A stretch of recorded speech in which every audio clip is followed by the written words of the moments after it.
Olá, meu nome é Beatriz, eu sou cirurgiã dentista e R1 de Cirurgia e Traumatologia Bucomaxilofacial do Hospital Alipe Correia Neto, e a aula de hoje é sobre abscesso odontogênico.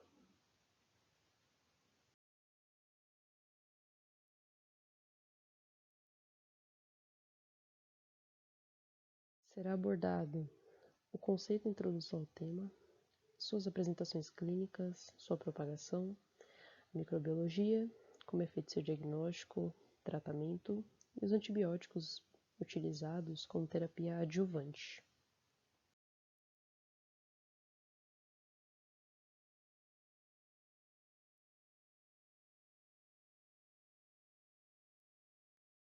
Uma infecção odontogênica inicia com a invasão de micro-organismos no sistema de canais radiculares. Essa infecção ela vai se estender para os tecidos periradiculares, que vai induzir uma resposta inflamatória exacerbada e pode até levar à formação de um abscesso odontogênico. Portanto, o abscesso odontogênico é uma infecção odontogênica que deixa de ser localizada e ela começa a se disseminar para as áreas adjacentes à sua origem. Ela geralmente é causada pela cárie dental ou por restaurações profundas, falha no tratamento do canal radicular, por uma pericoronarite, uma doença periodontal, e o seu curso vai depender da virulência bacteriana, dos fatores de resistência do hospedeiro, ou então até da anatomia regional.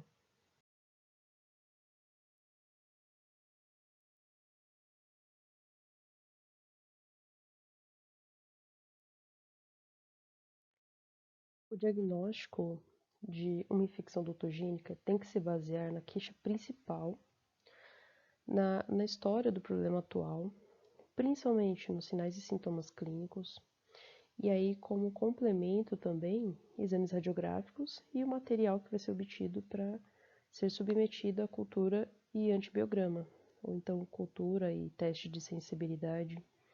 Durante a anamnese, a queixa mais frequente é a dor, seguida de edema, né, ou inchaço, como os próprios pacientes referem. A gente tem que dar atenção especial à localização e o tipo dessa dor, né, a sua frequência, sua duração, quando ela foi iniciada, o histórico de exacerbação e remissão, o seu tempo de evolução. O paciente vai relatar e a gente tem que perguntar a respeito das dificuldades recentes relacionadas à dieta, à hidratação, à sua respiração, à sua deglutição, fonação, abertura bucal. A gente tem que perguntar a respeito de alergias e comorbidades, porque isso vai influenciar no nosso tratamento. E se o paciente tem sido submetido a algum tipo de tratamento, independente de qual for.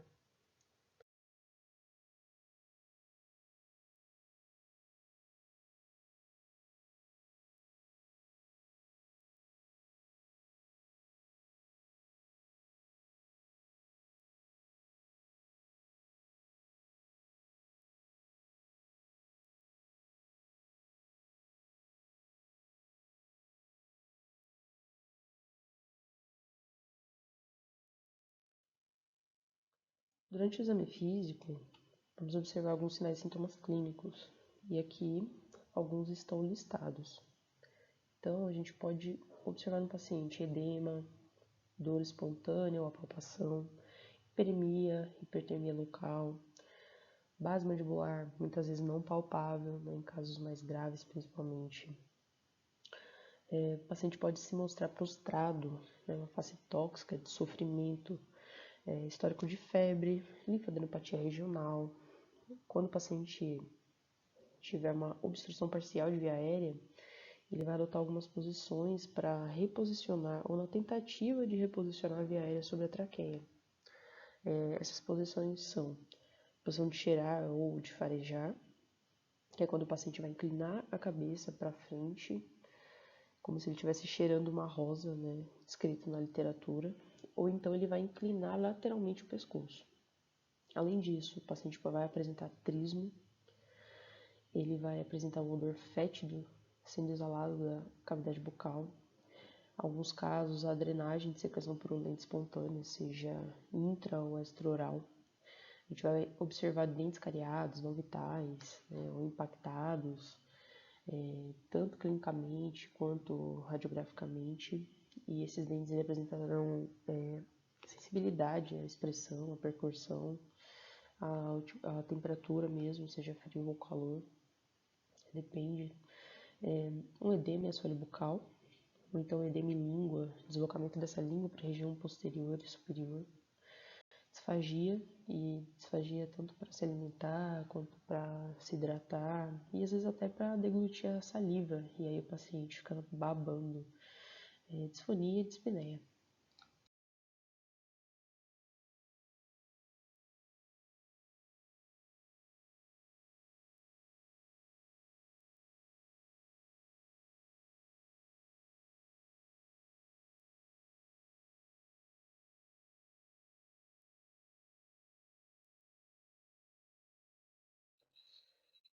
Para ilustrar um pouco dos sinais e sintomas que foram citados anteriormente, já citou um caso clínico que apresenta alguns desses sinais de forma exuberante, né, facilmente observados.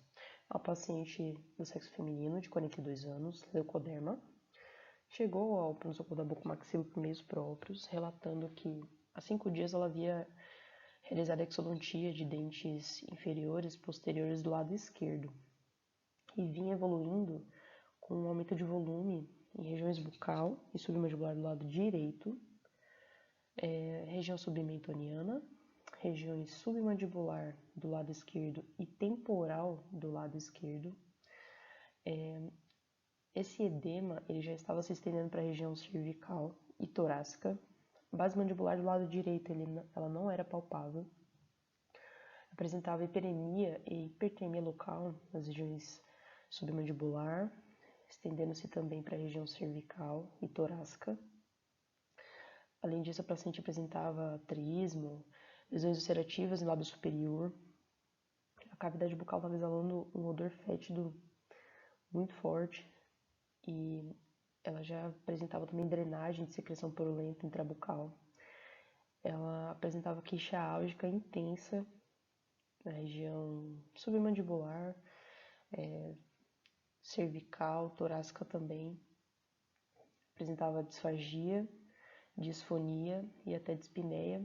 E por conta dessa dispneia, ela já estava apresentando também desvio do pescoço, né, essa inclinação lateral do pescoço. Além disso, face tóxica de sofrimento, o paciente estava bem prostrada.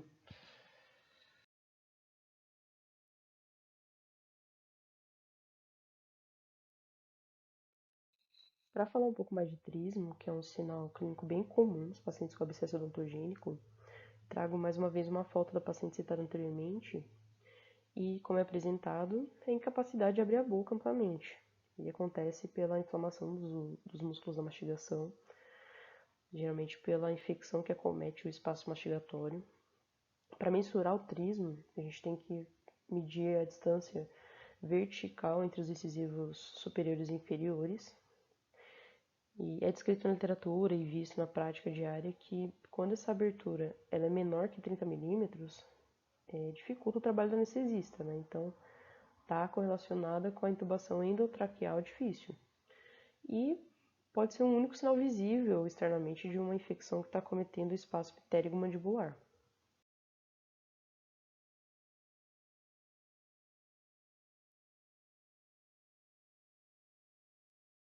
Aqui estão citados alguns exames de imagem comumente solicitados por um paciente que apresenta abscesso odontogênico, né? Eles servem para nos auxiliar no diagnóstico.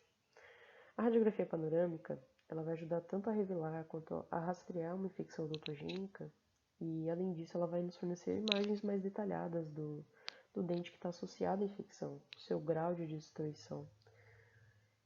Além disso, a tomografia computadorizada com contraste, que é o exame de escolha, é o padrão ouro, para a gente estar observando as infecções que vão comprometer os espaços faciais profundos.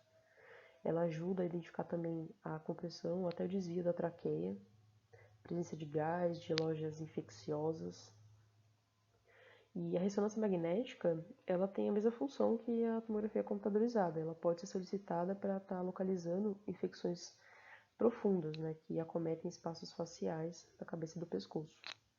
As radiografias PA e lateral oblíqua, elas têm a mesma função tanto da radiografia panorâmica quanto da tomografia computadorizada. Ela vai nos ajudar a identificar a compressão e desvio da traqueia, a presença de lojas infecciosas e até observar o foco infeccioso.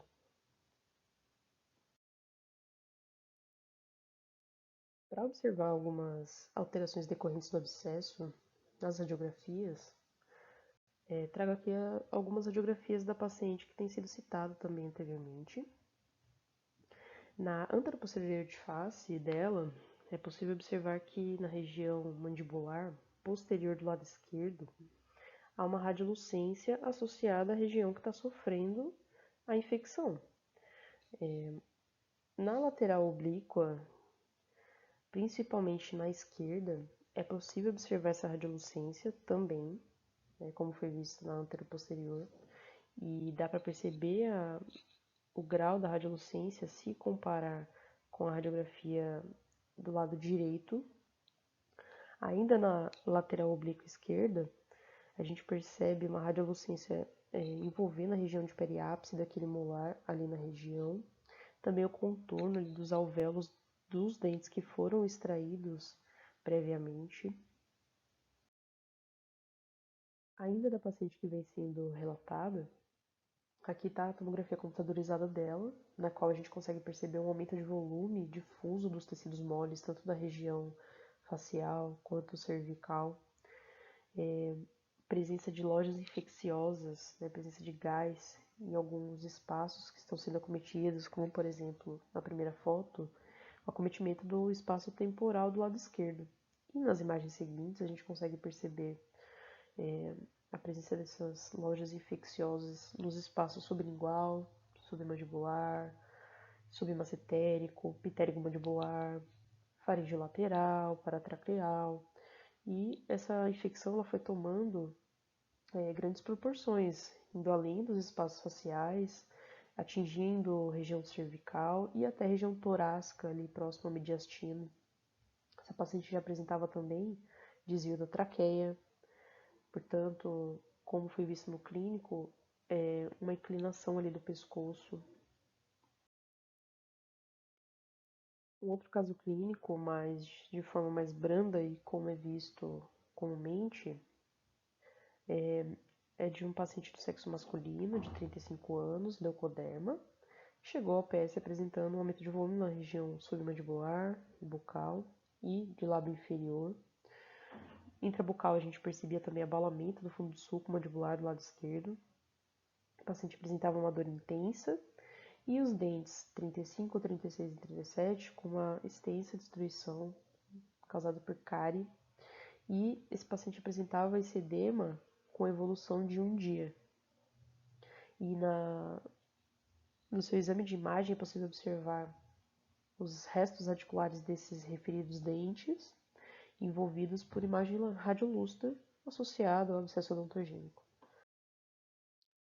Para nos auxiliar no diagnóstico e para a gente manter o controle pré e pós-operatório desse paciente com abscesso odontogênico, muitas vezes a gente vai poder lançar mão de alguns exames laboratoriais, como por exemplo hemograma, VHS, PCR.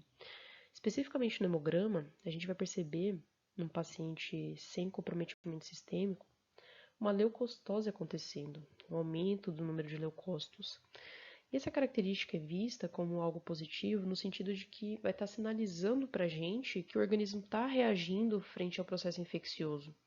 Do contrário, num paciente que é imunologicamente comprometido, a gente não vai perceber essa leucocitose acontecendo, mesmo frente a uma infecção severa, o que é algo muito ruim. Então, acontecendo essa leucocitose, a gente tem que iniciar a terapia o mais rápido possível, a começar pela remoção do foco infeccioso, da causa, porque os leucócitos eles não vão conseguir produzir células maduras, as segmentares, por muito tempo, que são capazes de combater, de fato, os micro-organismos. E se essa infecção se prolonga, a velocidade de produção dessas células vai superar o de destruição. Então, células cada vez mais jovens, como por exemplo os metamielócitos, mielócitos, elas serão lançadas na corrente sanguínea, sendo que geralmente elas são encontradas em menor número. E então, Essa leucocitose, em que células jovens são lançadas na corrente sanguínea, é nomeada como leucocitose com desvio à esquerda, justamente porque a gente vai encontrar dispostos esses leucócitos do lado esquerdo do leucograma impresso. O VHS e PCR, eles são marcadores inespecíficos e eles vão medir para a gente a destruição tecidual. E eles vão servir mais como um parâmetro comparativo no acompanhamento pós-operatório dos pacientes. Como a resistência à penicilina da flora que envolve as infecções odontogênicas graves progrediu para uma faixa de 50%, o teste de cultura e sensibilidade se tornou ainda mais importante. A gente pode estar iniciando o tratamento dessas infecções odontogênicas com antibióticos empíricos, sem necessidade de realizar cultura. Até em infecções mais simples, não há necessidade de estar realizando a cultura. Ela é mais indicada para infecções que são mais extensas, que vão se espalhar para espaços faciais mais profundos, né, adjacentes, ou então em um paciente que está imunologicamente comprometido. Essa cultura ela pode estar sendo realizada por meio de aspiração ou até de suave. Está indicada para aeróbios e anaeróbios, mas a gente deve estar atento porque quando a gente for realizar a cultura para anaeróbio, o ideal é que não se utilize suave, porque as fibras desse algodão ele vai destruir esses micro-organismos. E as amostras, então, elas devem ser colocadas em um tubo de coleta especial. Quando a gente for coletar material em regiões intraorais, o ideal é que se aborde essas lesões por meio de uma abordagem extraoral, né, se possível, para que a gente não contamine a flora oral residente. Essas infecções odontogênicas possuem uma patogênese polimicrobiana, havendo predomínio de anaeróbios, em torno de 75%, sendo eles representados pelo Peptostreptococcus, bacteroides e organismos como Prevotella e Fusobacterium nucleatum. Em torno de 25% serão aeróbios, representados pelo Streptococcus alfa-hemolíticos, então uma flora mista, e geralmente são 7 tipos diferentes de bactérias encontradas nessas infecções dentárias. Os tipos Firmicutes e Bacteroidetes vão contribuir em torno de 70% das espécies são encontradas nos abscessos odontogênicos. Então, os Firmicutes eles são representados pelos gêneros Streptococcus, G. alister, Filifactor e Pseudoramibacter. Os Bacteroidetes já são representados pelos gêneros Prevotella, Porphyromonas e Tannerella. Além do tipo de bactéria, o que é muito significativo é a carga bacteriana. Então, se essa carga bacteriana está alta, ela vai sobrecarregar os mecanismos de defesa do hospedeiro. Também ela vai poder aumentar a diversidade de organismos, resultando numa múltipla interação sinérgica entre eles, o que vai aumentar o fator de virulência. Então, até bactérias que são avirulentas ou estão em baixo número, elas podem afetar de alguma forma o modo de virulência de outros micro-organismos que estão inseridos nessa comunidade. Algumas abordagens elas vão ajudar a diminuir essa carga bacteriana total, como por exemplo extração dentária, o tratamento endodôntico, incisão e drenagem dessas infecções e até debridamento mecânico e irrigação abundante dessa área contendo a infecção. Os estágios de desenvolvimento do abscesso odontogênico são os seguintes. Primeiro, inoculação, que vai ter um pequeno número de bactérias invasoras, que geralmente são Streptococcus. Elas vão desencadear um processo inflamatório precoce, que é caracterizado por um pequeno edema e até uma leve hipertermia local. Do segundo para o quinto dia vai se desenvolver a celulite, que é caracterizada por um edema rápido, com limites difusos, e a sua consistência vai ser de macia a firme, mais firme, com uma superfície eritematosa e hipertermia ainda associada. Do quinto para o sétimo dia, essa celulite ela vai começar a amolecer centralmente, né, enquanto que a sua periferia ela vai se manter na mesma consistência, que é a consistência firme. Essa área central que vai sofrer esse processo de amolecimento, é justamente um abscesso necrótico subjacente, né? A pele ela vai estar se apresentando compressível e brilhante. A gente pode observar até uma cor amarelada, que é por causa do pus ali, que pode ser visto subjacente. Nesse estágio, essa infecção, essa alteração é percebida a palpação como flutuante, né? É a forma correta de você nomear essa consistência.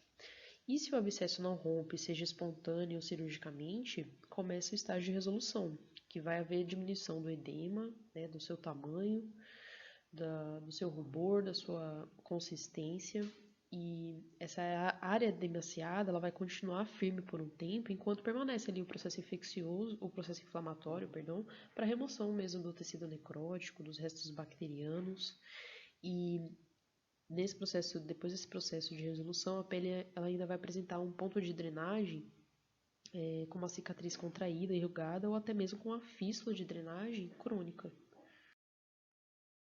Aqui é uma tabela comparativa entre celulite e abscesso, né? Levando em consideração algumas características, como por exemplo, a duração da celulite vai de 1 a 5 dias, enquanto que do abscesso vai de 4 a 10 dias. A sua dor e as bordas na celulite são mais difusas e no abscesso já mais localizada. O tamanho na celulite é um pouco maior, enquanto que no abscesso é menor. A sua progressão relacionada à celulite, ela tende a aumentar, enquanto que no abscesso tende a diminuir. Na celulite não há pus, enquanto no abscesso há pus. Na celulite, o que há predomínio é de aeróbios, enquanto que no abscesso há anaeróbios. Quanto à gravidade, na celulite essa gravidade é maior e no abscesso essa gravidade é menor. Aqui é uma comparação também entre as fases do abscesso, né? Ambos são reação inflamatória, infecção pulpar e necrose. Quando está numa fase mais aguda, o seu início é rápido, a sua dor é espontânea, o paciente vai apresentar extrema sensibilidade no dente, que é o foco infeccioso, vai haver formação de pus e até inchaço ali dos tecidos associados. Pode não haver sinais radiográficos de destruição óssea nesse momento, e frequentemente o paciente vai apresentar mal-estar, febre, linfadenopatia. No crônico, o seu início ele já é mais gradual. O paciente vai apresentar pouco ou nenhum desconforto, tem uma expressão intermitente de pus, né, ali através de uma fístula associada.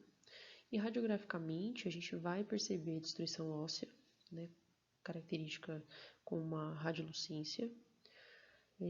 Para identificar a fonte de drenagem dessa fístula, a gente pode fazer aquela manobra com a gutta-percha, né, introduzindo ela cuidadosamente ali na fístula, até ela parar e aí então a gente radiografa. No que se refere à propagação da infecção, dois aspectos são muito importantes. A cortical óssea, né, sua espessura, e a inserção muscular, no ponto em que está acontecendo a infecção. Então, quando o processo infeccioso ele se inicia ali no ápice dental e ele não é tratado, ele vai ocasionar uma erosão através desse osso, que geralmente é a parte mais fina, né, do osso alveolar, e ele vai se espalhar para os tecidos adjacentes. Na mandíbula, isso acontece na cortical lingual, da região dos molares, enquanto que na maxila é na cortical vestibular. Essa disseminação, ela também, como eu falei, vai estar determinada pela inserção muscular, ali no ponto em que está acontecendo a infecção, que a infecção vai perfurar ali a parte óssea relacionada com a parte muscular. E se essa propagação estiver fora de algum anexo muscular, essa infecção ela vai se espalhar mais facilmente pelos espaços faciais e resultando em infecções mais graves. Frequentemente ela também pode estar disseminando além das barreiras dos espaços faciais e resultar em algumas complicações, como por exemplo trombose do seio cavernoso, obstrução de vias aéreas, mediastinite, endocardite. A propagação dessa infecção ela tende a acontecer para baixo ao longo da face cervical, e isso vai ser facilitado pela gravidade, pela respiração e até pressão intratorácica negativa. Ela pode acontecer por vias hematogênicas ou até linfáticas. E as bactérias, ao caírem na corrente sanguínea, elas podem causar uma bacteremia, que pode ter efeitos à distância. E em indivíduos comprometidos imunologicamente, essa evolução pode ser por uma septicemia. E aí o paciente vai apresentar calafrios, febre alta, taquicardia, náusea, vômito, algumas alterações mentais. E aqui ao lado a gente vê um esquema de todas essas progressões que a infecção pode tomar. A propagação da infecção ela pode acontecer, como já foi dito, por meio de duas vias também, hematogênica e a linfática. Na via hematogênica, essa disseminação ela vai acontecer ao longo das veias faciais, angulares e oftálmicas, que são veias avavulares, então elas vão permitir o fluxo sanguíneo em qualquer direção, a depender do gradiente de pressão prevalecente. E isso também pode permitir drenagem venosa contaminada do seio cavernoso, e aí evoluir por uma complicação chamada trombose de seio cavernoso. A disseminação linfática ela pode acontecer da mesma maneira, né, na propagação de uma infecção. Então, os micro-organismos entram no sistema linfático, eles vão viajar por meio da linfa, de um linfonodo para outro, e aí pode alcançar grandes distâncias. Né? Lembrando que os linfonodos, eles produzem linfócitos, e eles vão atuar como se fossem filtros antimicrobianos para combater justamente essas infecções e impedir sua propagação. Aqui são duas ilustrações para lembrar basicamente a anatomia da região linfática e venosa que vai envolver essa disseminação da infecção.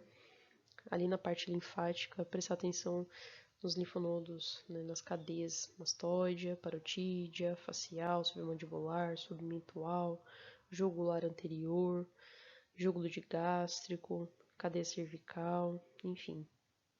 E ali na parte venosa, né, a gente pode visualizar com mais clareza a veia angular, veia oftálmica anterior, a superior, o plexo pterigoide, veia facial, e todas tendo livre acesso ali ao seio cavernoso. Esses dois quadros são referentes aos espaços anatômicos que são envolvidos nas infecções e a gravidade relativa, a depender dos espaços que são acometidos. Quando eles acometem qualquer dente, são os espaços vestibular, bucal e subcutâneo acometidos. Os espaços associados aos dentes superiores são infraorbitário, bucal, infratemporal e seios maxilares ou outros seios paranasais.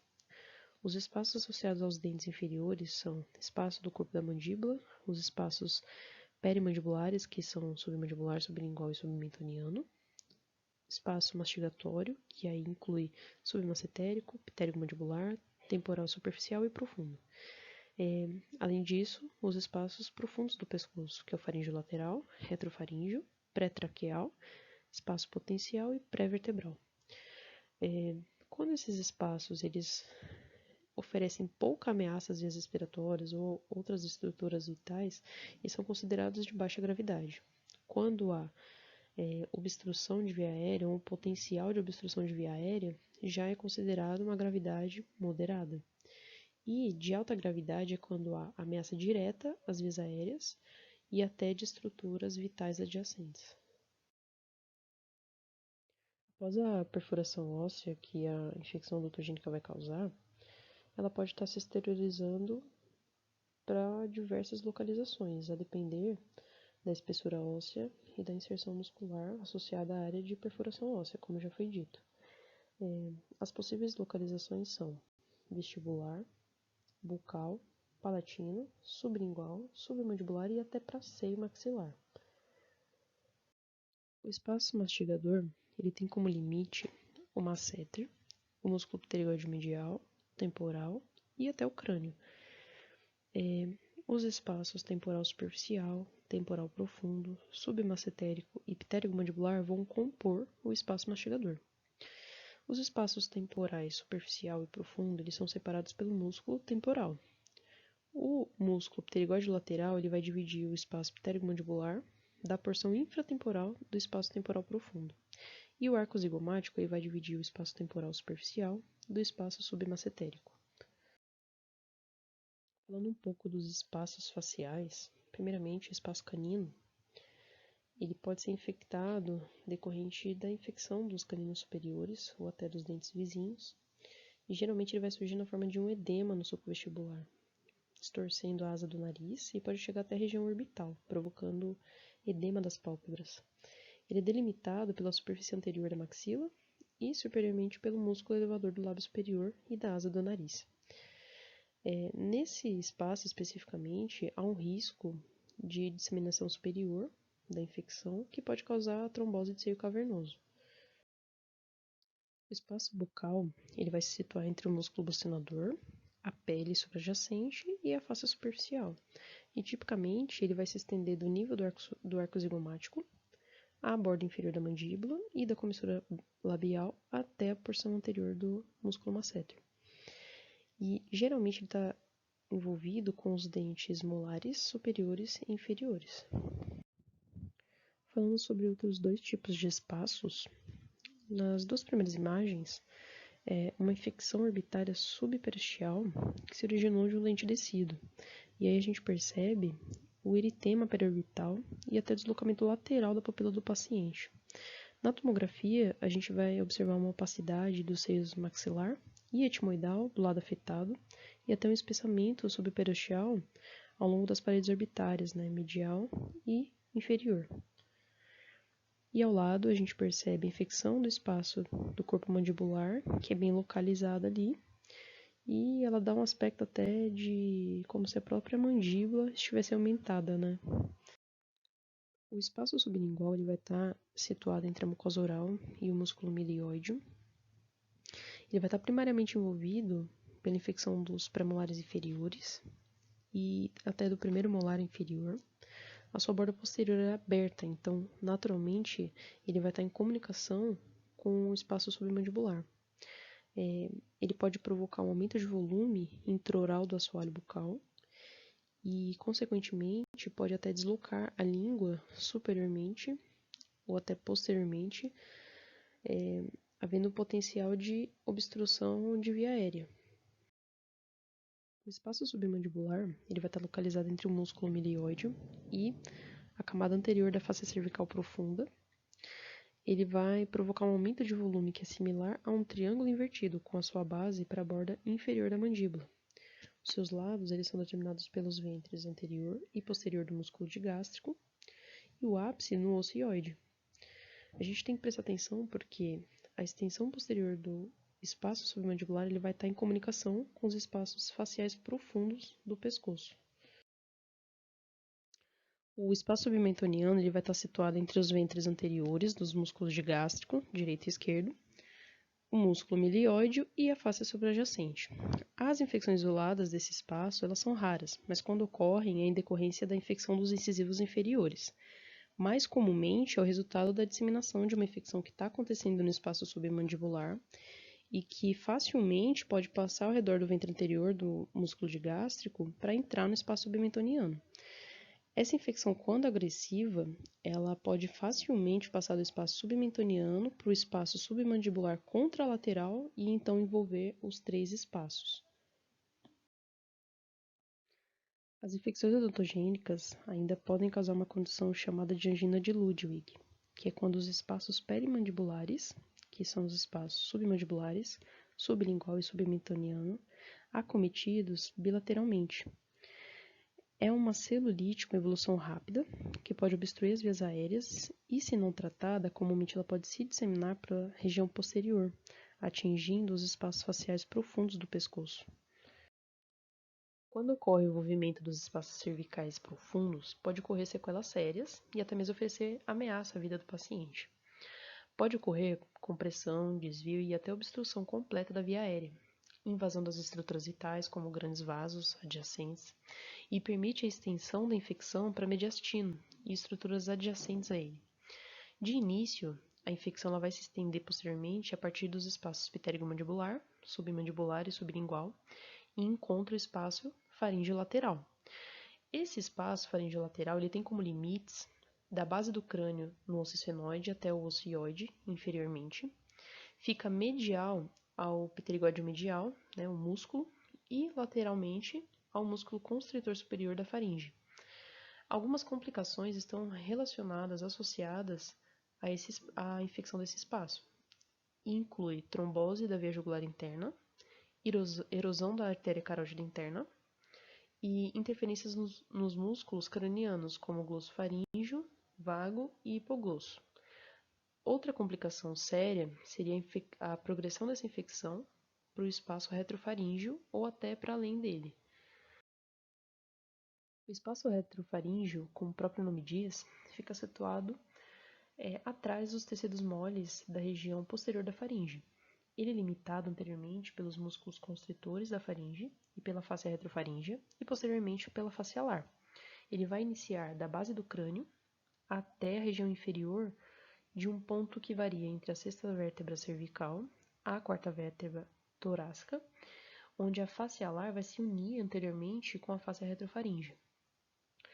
Como ele contém somente tecido conjuntivo frouxo e linfonodos, ele não vai fornecer uma barreira tão eficaz para parar essa disseminação da infecção. Ele não vai conseguir conter a disseminação dessa infecção. E além disso, quando ele está infectado, a principal preocupação é que essa infecção rompa a face alar posteriormente e entre no espaço potencial. Esse espaço potencial ele vai se situar entre a face alar anteriormente e a face pré-vertebral posteriormente, e ele se estende da base do crânio para o diafragma e é contínuo com o mediastino posterior. Algumas complicações decorrentes dos abscessos odontogênicos são sinusite, obstrução das vias aéreas, trombose de seio cavernoso, um abscesso cerebral, mediastinite e até a morte. A obstrução de via aérea, ela oferece uma forte possibilidade de acontecer devido à proximidade da via aérea com a faringe. É a causa mais frequente de morte dos pacientes com infecções odontogênicas e, portanto, é uma emergência cirúrgica, que vai demandar muitas vezes uma intubação endotraqueal, uma cricoetidoidostomia ou então até uma traqueostomia. E nessas circunstâncias extremas, a presença da infecção recobrindo a traqueia é muito menos importante do que a ausência de ventilação. Então, a presença da infecção ela não é considerada uma contraindicação para que se realize esses procedimentos cirúrgicos. O ideal é que a prioridade seja garantir a via aérea do paciente. A mediastinite é a complicação mais temida dentro dessas infecções odontogênicas. É muito grave porque pode comprimir o coração e os pulmões, interfere no controle neurológico da frequência cardíaca e até da respiração, vai penetrar os pulmões, a traqueia e o esôfago, e pode até se disseminar para a cavidade abdominal. Então, a mortalidade da mediastinite ela é muito elevada, independente do que estiver à disposição para se realizar o tratamento dessa infecção. Os seus principais sinais e sintomas incluem febre alta, leucocitose, um edema submandibular e cervical, toxicidade sistêmica, obstrução franca ou até iminente das vias aéreas. Então, o ideal é que a gente encaminhe esse paciente para que receba a atenção de um cirurgião cardiotorácico ou até mesmo da cirurgia geral. E, em primeiro momento, inicialmente, o ideal é que o paciente tenha suas vias aéreas garantidas. A trombose de seio cavernoso ocorre quando a infecção odontogênica assume um trajeto ascendente intracraniano. É causado principalmente pelos micro-organismos Staphylococcus aureus, seguido por um grupo de streptococcus, como por exemplo Milleri, Constellatus, Intermedius, anginosos, e os sinais e sintomas típicos associados à trombose de seio cavernoso seria febre, pitose, proptose, quimose, que é o edema da conjuntiva, paralisia dos nervos cranianos, dor de cabeça, inchaço periorbital e até papiledema, que é o inchaço, o edema do disco óptico. Eu trouxe aqui um caso só para ilustrar um pouco do que está sendo dito, publicado por Sakaida, em que é possível observar aqui na tomografia computadorizada e até ali ao lado na figura B, da ressonância magnética, opacificação do seio esfenoidal esquerdo e defeitos de preenchimento da veia oftálmica superior esquerda e do seio cavernoso, ali indicados pelas setas. No exame do líquido cefalorraquidiano, mostrou um aumento de leucócitos polinucleares e até Streptococcus constellatus, que foi um dos micro-organismos que eu citei anteriormente. A cultura bacteriana do sangue e do seisonidal também mostraram o mesmo tipo de micro-organismo associado. Falando do tratamento cirúrgico dos abscessos odontogênicos em etapas, primeiramente a gente deve preservar as vias respiratórias do paciente, realizando alguns procedimentos cirúrgicos, como citados anteriormente, como a intubação, ou a cricoidostomia, ou então a traqueostomia, e garantindo a via aérea do paciente vai permitir a intervenção cirúrgica agressiva e até precoce dessa infecção. Em seguida, a gente vai realizar a drenagem cirúrgica, e para isso é muito importante o conhecimento de anatomia dos espaços faciais profundos da cabeça e do pescoço.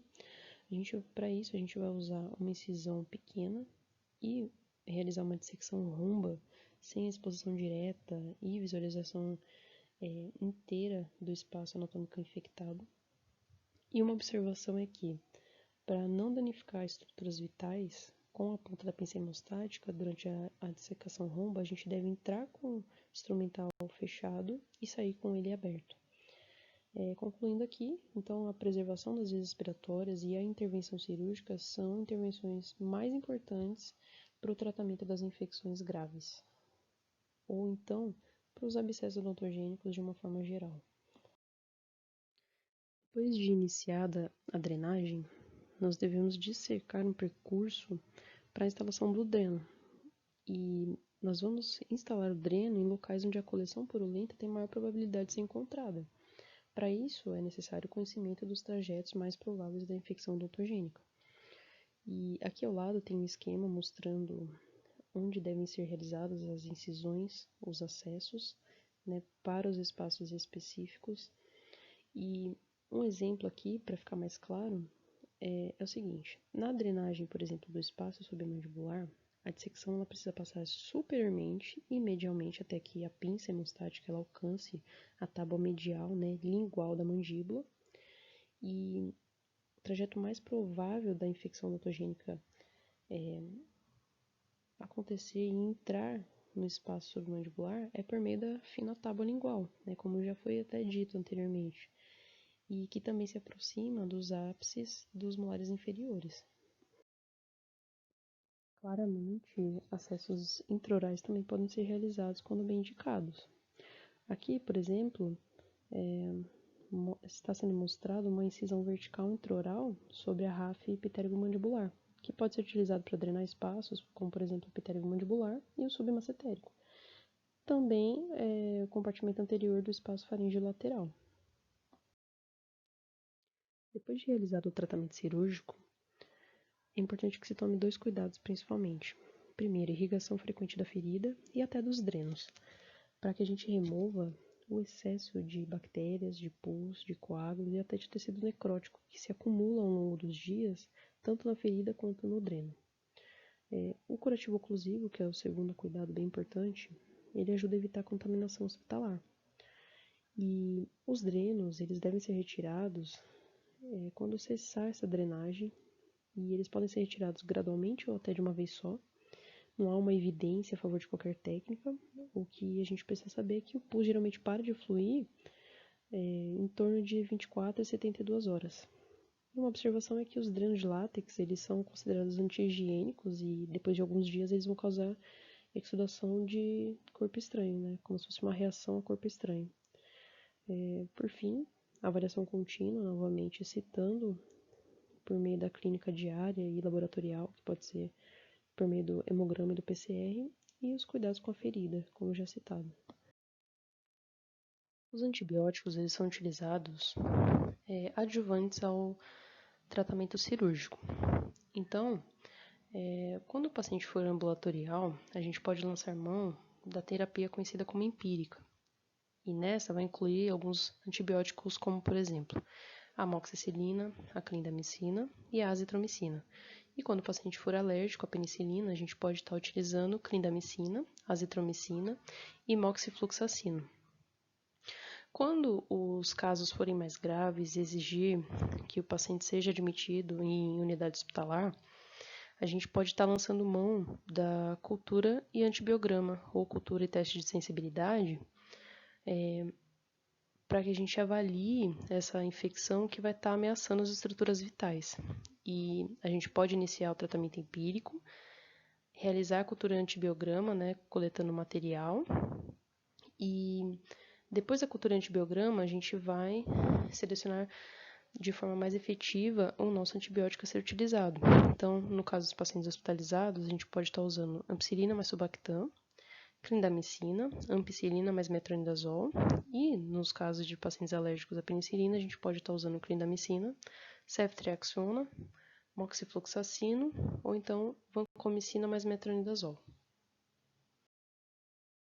Por fim, a ampicilina mais o Subactam é um antibiótico de escolha para os pacientes que estão internados.